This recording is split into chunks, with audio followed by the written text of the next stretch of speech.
effect on the nation. And I must also add that the productive sector of our economy are the young people. And these young people, they don't use siren, they don't use convoys, and also they are not even captured in the economic indices of our country. Let me give you a simple analogy how doomed this country is. You see, among the police, only 13,000 police officers are engaged in fighting banditry and terrorist activities. 13,000. But go to the first CID, go and check. You can even use FOI to check this. 130,000 are following big men up and down. 130,000 are following big men up and down. In the Senate alone, and that's Senate and House of Reps, alone, there are 3,600 police people attached to these jobless senators and House of Rep people. Why will insecurity not persist in the country? If you see one small boy, just because he does Yahoo, he commands 4 or 5 policemen. That's why the country is fucked. I'm sorry to use the word, the F word. The country is doomed for real, and there's no coming back from it. Any nation where the police, the SSS, the army are subcontracted to politicians instead of policing the nation can never work. Forget about this cosmetic surgery and all these things. And believe me, as we are here, I can assure you that there are more than 200 conferences going on in Abuja right now. Nothing comes out of these conferences. Absolutely nothing. If you go to Merit House, if you go to Transcorp, if you go to Sheraton, if you go to Ibro Hotel, even here, I think there are about 4 or 5 conferences going on here today. These are conferences, you print conference material, they do flyer, they do banner, we are wasting time in this country. Nigeria needs active citizens who will just wake up early in the morning on a faithful Wednesday or Thursday or Friday and occupy the entire nation and demand for reform and demand that these armed robbers, these buccaneers who are in the National Assembly, that they must stop stealing. A situation where you have the national budget, and 80% of the national budget is stolen. Is stolen. Blatantly stolen.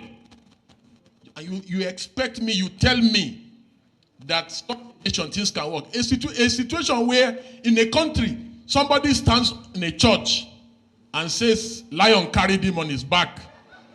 And people actually believe. People believe. So how do you want such a nation to work? And again, can you really blame them? You can't blame them because go and check all nations of the earth where governments have failed. People turn to God and religion. That's why you see people. Are you not surprised that Nigerians are calling on God of Israel, but Israel is calling on Iron Dome for protection? So, having said that, it's also important to say that if not for social media, where will we have been able to see the akpabios of this world that will tell citizens and insult them that while you are protesting, I'll be eating? You know, if not for social media, how would we have seen Abelo resisting arrest by EFCC? If not for social media, how will we have been able to see the First Lady fooling around planting something in her backyard, and that is the only way to develop an economy? If not for social media, how will we have been able to know the abracadabra of Dangote and the NMPC and all their wuru-wuru? If not for social media, how will we have been able to see the miracle of off your mic? You remember when the other man was accused of stealing 80-something billion naira, And he suddenly, immediately they started asking him questions in the National Assembly. He fainted. You know, if not for social media, how will we have been able to see the exposure of tribal bigots online who tells Igbos not to vote in Lagos in their own country on election day? If not for social media, how will we have been able to see the level of brigandry during elections and electioneering, where Edo election is just coming up in a few days. The last election in Edo, a reporter was reporting that APC is sharing 5,000. PDP is sharing 5,000. Everybody is collecting and everybody is happy. If not for social media, how would we have been able to see those unethical practices? Again, if not for social media, how will we have been able to see the young man from China who exposes corruption and skill, the lecturer from Kano, Dambelo, who is Tulumbu's friend? If not for social media, how will we have been able to see that? If not for social media, how will we have been able to see the APC national chairman, Gandola, stuffing his Babariga with dollars? This is what they want to regulate. Don't allow them to regulate social media. Social media remains the conscience of the citizenry. If not for social media, how will you have been able to know that they have renamed Nigeria Federal Republic of Rice? Every problem, they believe that rice is the solution. If not for social media, finally, I know my time is up, and I'm so sorry. If not for social media, how will we have been able to harness the power and the dynamism of the youth during End SARS, End Bad Governance, and other social changing events? Social media has become a tool of mobilization. The reason why the government is so scared and why they did everything humanly possible to stop protests and agitation is because they know. And the reason why they target social media is because they know the power that social media wields, and they intend to stop the power. And in closing, if not for social media, how will we have been able to know all the exposures of corruption in the society? For instance, there is a young man... Any school, anybody filling form to go study computer science, a waste of time. Computer science, IT is an art. You practice it like you learn handwork. So these boys, without you providing education, has learned these skills and they are practicing it. You have refused to acknowledge them. You have refused to implement them. You have refused to use them. So they are using themselves to be useful to themselves. Because they have refused to be useless as you want them to be useless. These are realities of the matter. So as it relates to economic development, let's just first start. If you go to every state, I will call on the sub-regional. Can we begin to create a private institute? Or if the national has refused, create where we can have it. These boys are good though.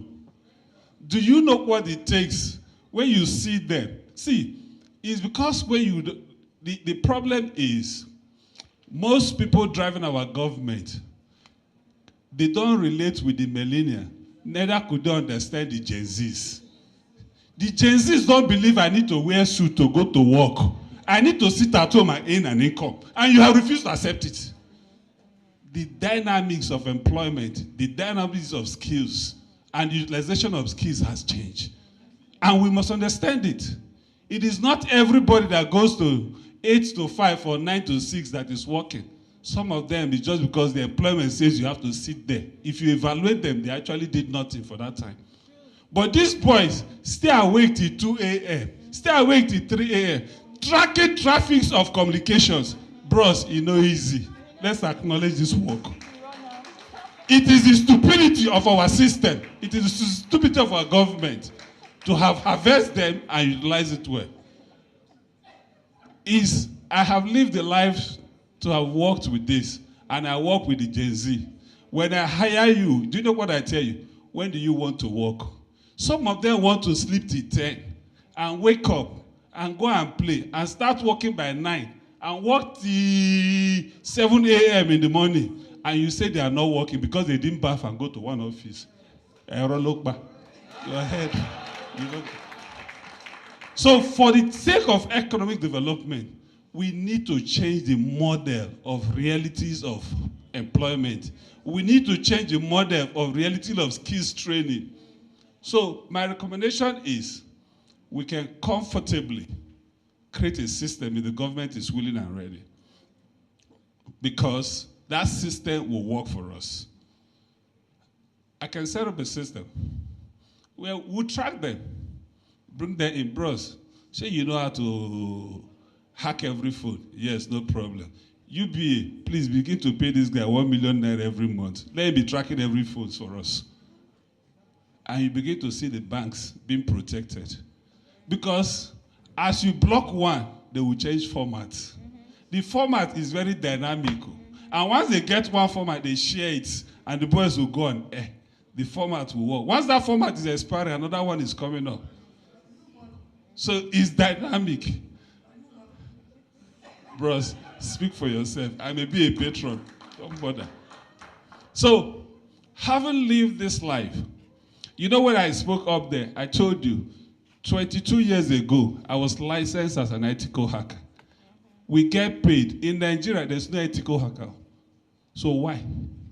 The system can create it. Do you know what ethical hacker do? Because you're licensed, you can't perpetrate any crime. What you do is that you begin to check for holes in a system. And there's no system that you have created that I will track in 1 minute or 60 seconds. I must detect a hole I can enter and do damage and come out. Every system you set in cybersecurity network must always have a 13 seconds lap. That is how it's built. That 13 seconds lap is for maintenance. So it will take somebody to track it per second to be able to detect that 30-second lapse. Once he detects that backhoe, he can enter and come out. Once he confirms it, he begins to deal with that. So if we have people, we have over 1 million Nigerians that have trained themselves on that, bros, we can hire them. That employment will help, and there will be development. I don't want to dive deep into it, but the economic benefit is so enlarged, and we can tap into it. If we don't do it early, you will begin to see magic that will happen in our elections. It is just a case of compare vote A plus vote B, assign the highest vote to who I like, and that is how the result will come out. And we are close to it. Because it doesn't take anything. When you now say electronic transmission, my job will just be to sit one place and be tracking the packet as they're moving and reassigning it to who I want. And I'll win the election. It's very simple. Thank you. Thank you.